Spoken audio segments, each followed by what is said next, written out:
So you're trying to expand and scale your consulting or coaching offers as an educational consultant.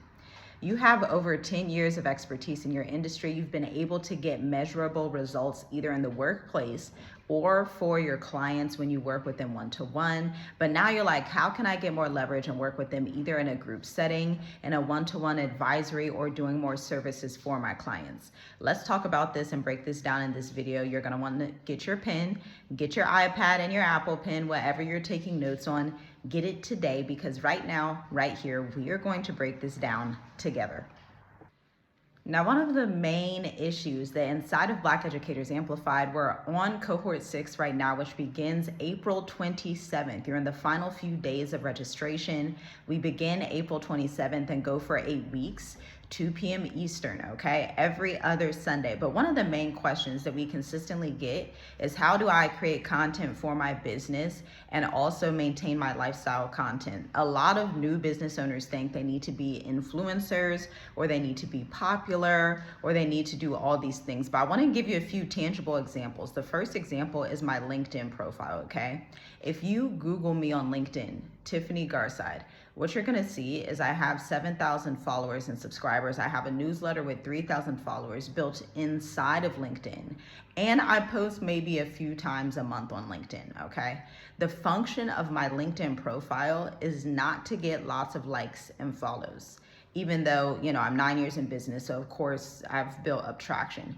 But that's not the point of the LinkedIn profile. The function of my LinkedIn profile is to use my elevator pitch, the blogs that I've written, and the website copy, and send messages and connect with other professionals in my industry. I connect with these professionals every single day. If not every other day, I connect with 10 to 15 other professionals in finance, in real estate, in business advisory. Sometimes I'm connecting with Black-owned e-commerce brands. And sometimes, what happens?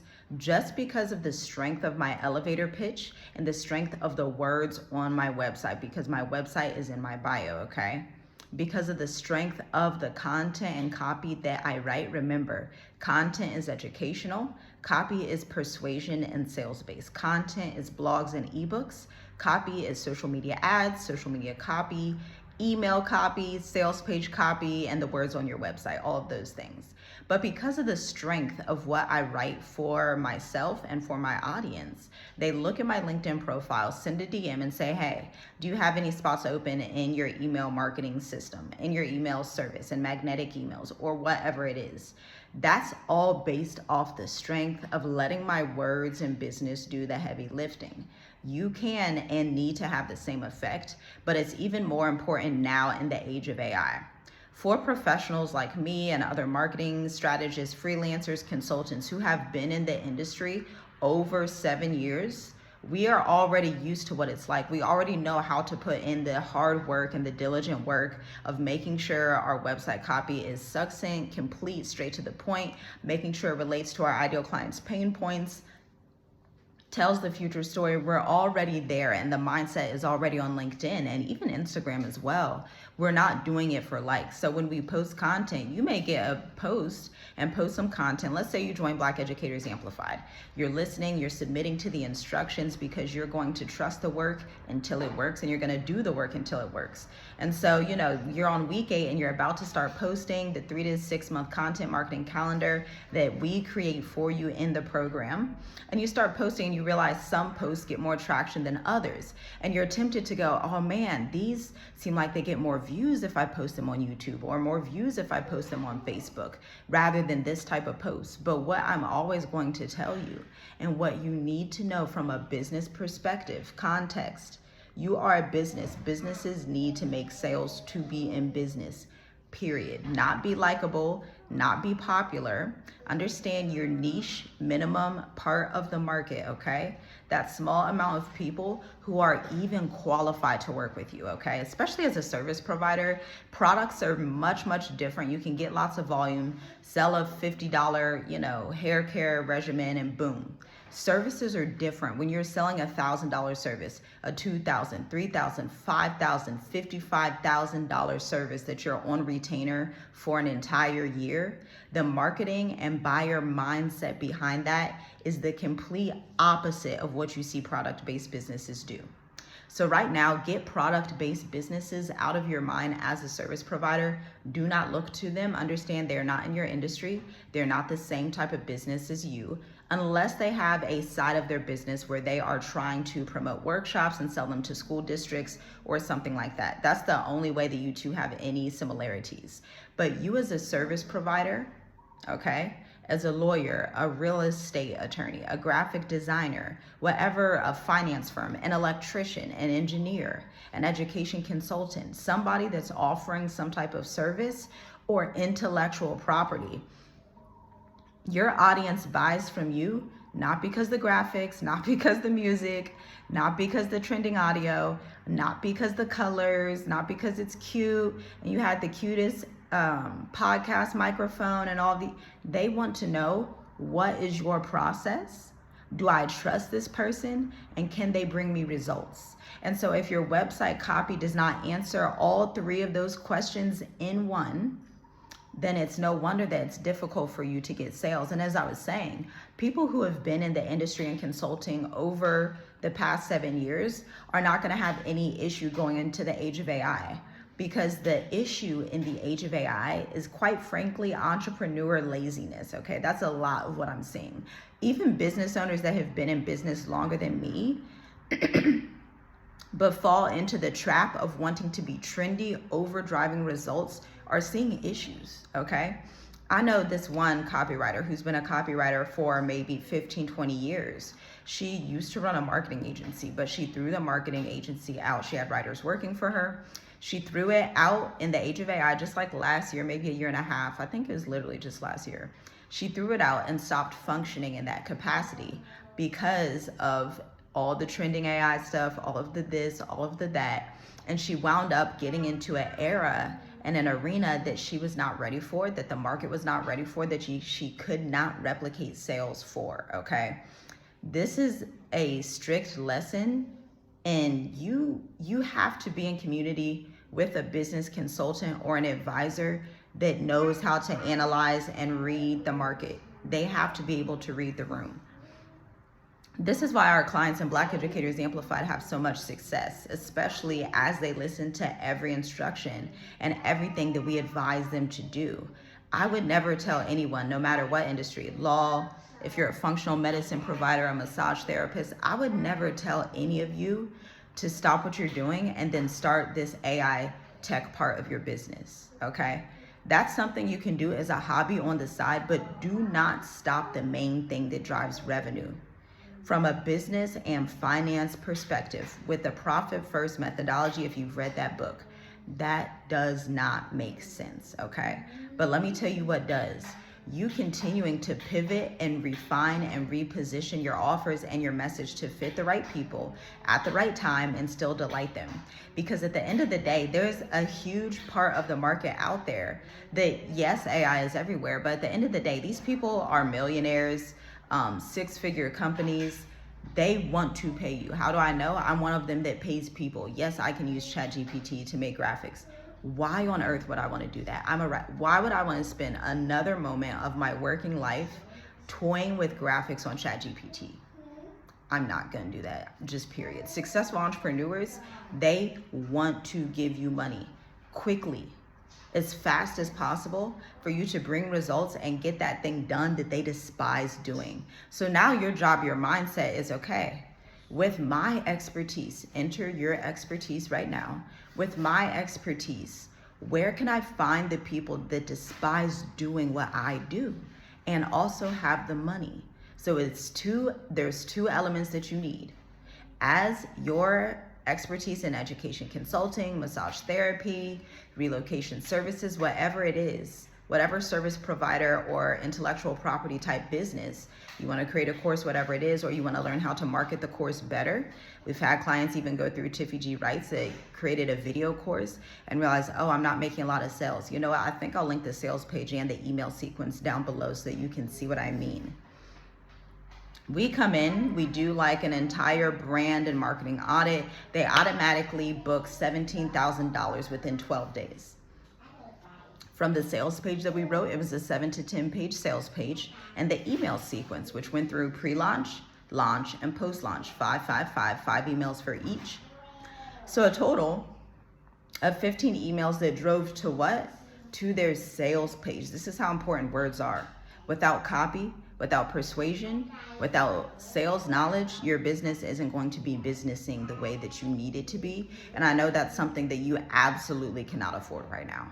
In this market, you absolutely cannot afford for your business to fall flat. If you're honest with yourself, you absolutely cannot afford to invest in your business, because you know at the end of the day, if you don't invest in getting this positioning and market right, if you don't invest in refining and understanding what works for pivoting right now, then you're going to be like all of the other businesses. Because again, I share this statistic so much because it's real and I want this to soak in. 8 out of 10 Black-owned firms, businesses that were created in 2020 have failed 80%.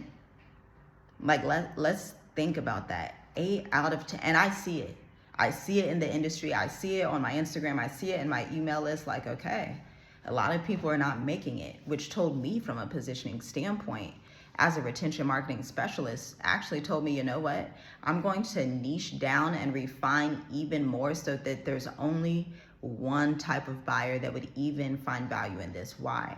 Because those buyers tend to get contracts that are $30,000, $40,000, $55,000 per contract. Or at the least, it'll be like a smaller contract of like $4,000, $5,000, okay? So you need to go where the money is. You need to go where the industry is going to stay alive, and you need to think about who has such a pain point as it relates to your specific service, where they're like, I am never going to do this. I don't care if AI does it. I don't care who does it. You need to do it. And I want to hand it to you quickly. I want to get it over to you. I want to pay you quickly, and I want you to finish it. And I want you to have your own process so that it comes across as professional. This is what premium clients want. But for them to even find you, what do you need to do? Like, fill in the blanks. What's required for that type of buyer to find you? Surely it can't be hiding and not showing up on camera. Surely it can't be continuing to say in your bedroom at 12:31 a.m. at night, one day I'll invest. One day, I know I need to get this business. What you think and what you do are two totally opposite, separate things. So you can think about your business all day and be exhausted from all the thoughts that you have in your mind about, I want to do this, but I need to do that. And then I kind of want to go in this route.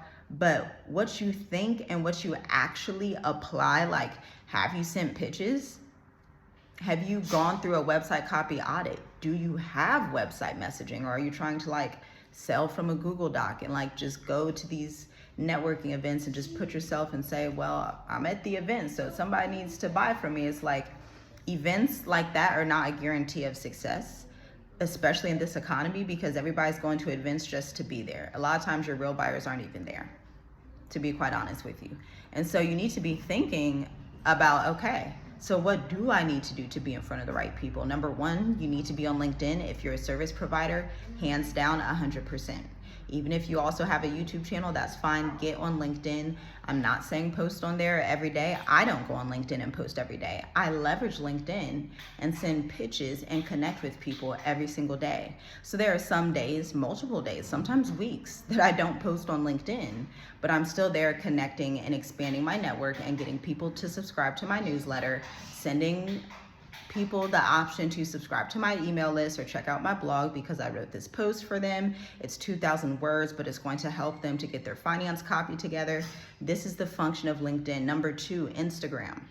And you can go on the route of Instagram or Facebook. I leverage Instagram. I don't leverage Facebook, although I have a business Facebook profile, but my authentic, raw ideas and strategy do not come from Facebook or necessarily go to Facebook. I pop in there. I'm barely on Facebook, y'all. I don't even have Facebook on my phone.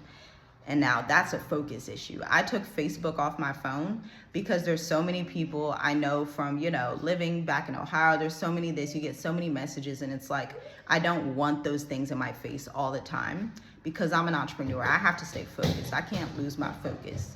My focus is one of my probably the biggest asset in my business. So my focus and my creativity and my innovation are more important than anything else. Hence why I'm willing to outsource things that I don't like to do, that I do not excel in, to do things that I do excel in, like writing copy for my clients, mentoring people in Black Educators Amplified, mentoring people in the one-to-one freelance copywriting service that spans 12 weeks, $1,500 offer.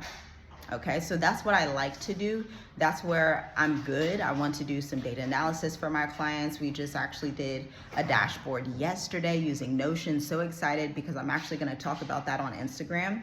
I rarely talk about that, so feel free to follow along at Tiffy G Writes. And by the way, my client just last week, she was on vacation. Now she's celebrating her daughter's birthdays. And she doesn't have to write her email copy, but she's still booking 38 calls in a day so that her sales team can answer the calls and she can get to that repeated $65,000 per month mark repeatedly over and over. This is the type of business that you want to have. Imagine you as a service provider serving these high-level clients. And if you're in wellness, let me tell you, a lot of wellness people, the biggest mistake I see with you guys is you don't understand corporate buyers. Like, you will have banks, even banks in Africa, you will have banks that want to pay for the wellness of their employees, especially in finance and law and stuff like that, where it's very service provider heavy. They're very busy. Big consulting firms, they want wellness companies to come in and help their clients to stay more grounded, help them to be healthier on the job, all of these things. But those contracts and connections are found on LinkedIn. And if you do not have a well-written website, let me tell you the process for the websites that we write in Black Educators Amplified. Home, about us, services, frequently asked questions, or contact page. Home page is not just supposed to be, okay, I started this business when I was 39 and then this is what happened. When I'm teaching website copy, we are always going from the perspective of the buyer. I know you're the entrepreneur. I know you're like, this is all about me. It's not about you, sis. It's not about you, bro. It's about the buyer. So we automatically start with a headline that's a hook that addresses either one specific pain point or the specific solution to that pain point. But typically I want to lead with the pain point on the website copy because we need to draw attention quickly. Then we go to the subheadline, okay? So this is like the in parentheses, if you want to get to XYZ solution, whatever. The body copy of the website needs to be flowing. It needs to have a flow. It needs to have a transition, and it needs to tell a story of where that buyer is at right now. We're not even getting into you yet. We're not even getting into the offer. We are getting into where they're at and where they could be with your process. Next, you're introducing your 3 to 4 to 5-step process. I would not go beyond a 5-step process because it's hard to remember. If it's hard to remember and it's confusing, people don't buy. Remember, high ticket clients don't buy when they're confused. It needs to be simple, straight to the point, not necessarily short, but make it simple to understand.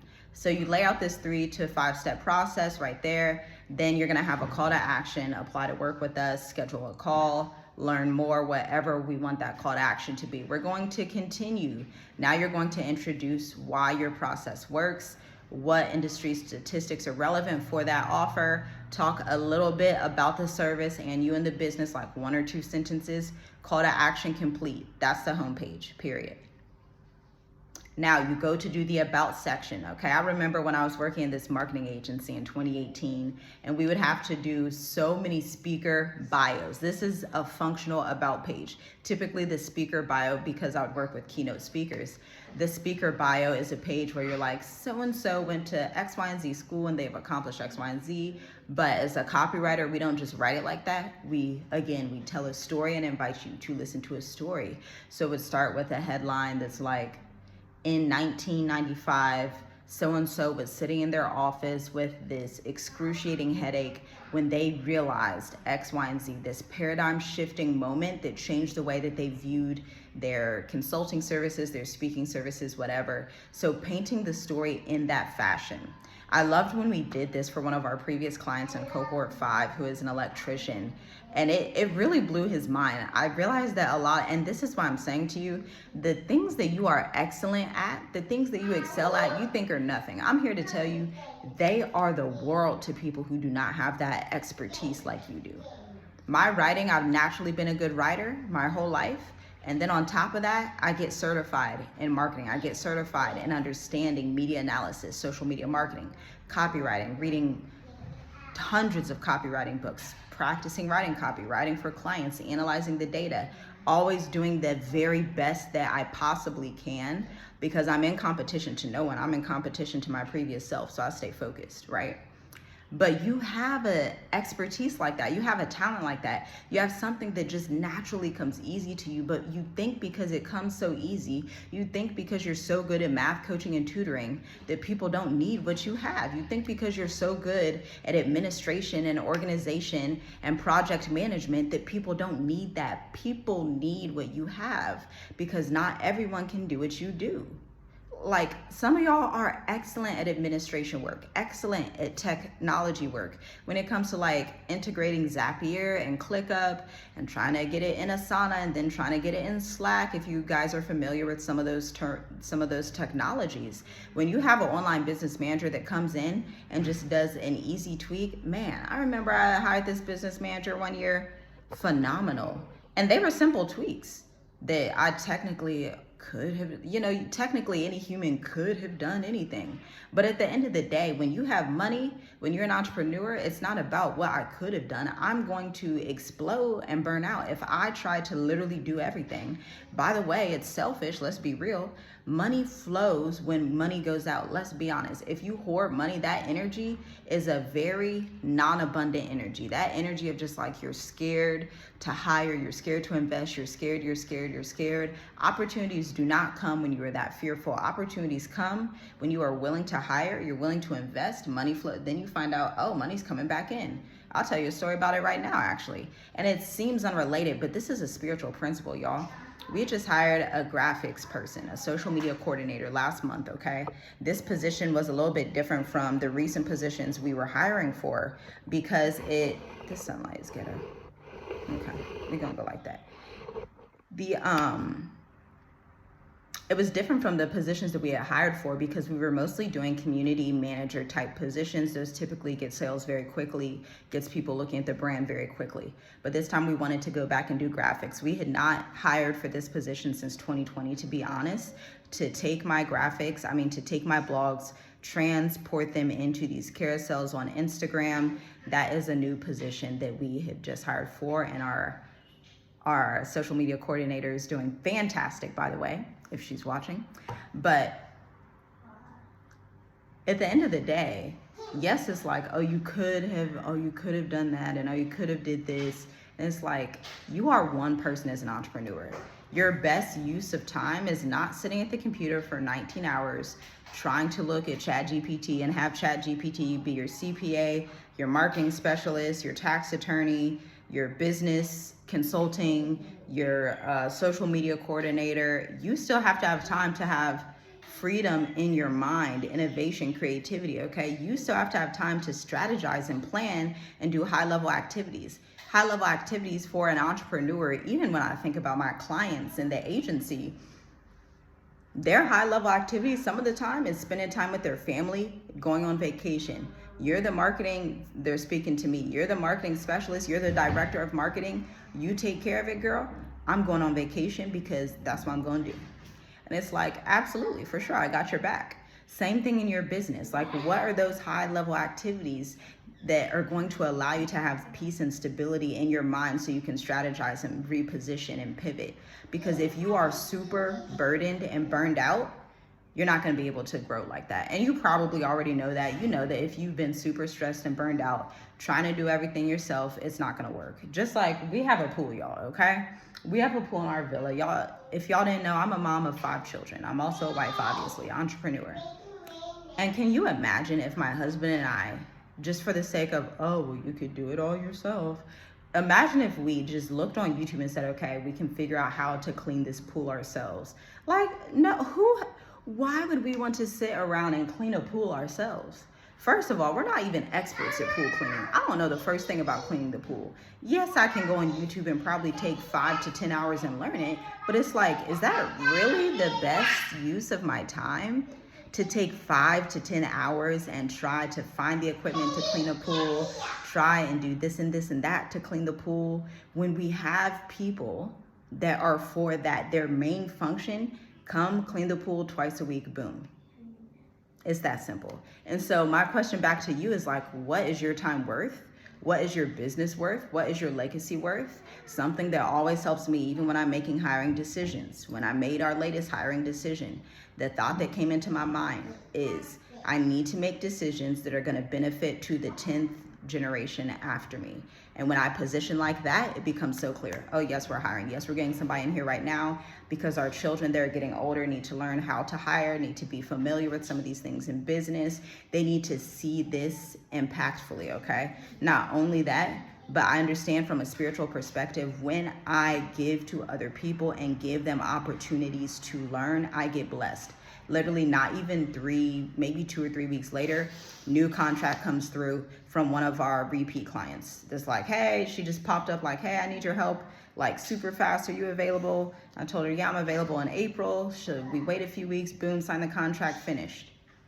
There's a spiritual principle associated with you not being afraid to invest, you not being afraid of expanding your business, you not being so afraid and so, oh my gosh, because nobody's afraid when they go and buy those luxury bags. People aren't afraid of that. People aren't afraid to spend money at the Beyonce concert. People aren't afraid to go on a cruise. But when it comes in investing in our business, investing in talent, expanding our operations, then we're like, oh, now we get all tense and all this stuff. And it's like, you have to make room for what you want in life, and nobody can make that decision for you. It's a decision you're free to make, that you have to make for yourself. So until the next video, shalom, shalom. Make sure to check out Black Educators Amplified Cohort 6. I'm so excited. Begins Sunday, April 27th, 2 p.m. Eastern. We're going for 8 weeks. Again, weeks 1 and 2, we go through the 20-question framework that comes from Tiffy G. Wrights, our digital marketing agency, bespoke agency, okay?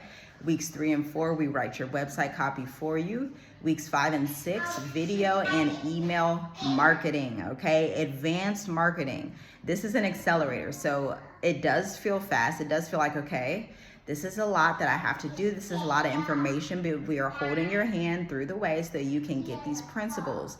Because at the end of the day, technology is not slowing down. So you need to get these principles if you want to be in business for the long term. Lastly, weeks 7 and 8, we deliver your 3-month marketing calendar and give you the templates to be able to create the rest of your final 3 months, which creates the entire 3 to 6 month content marketing calendar. We cannot wait to see you in the program. See you next time. Shalom, shalom.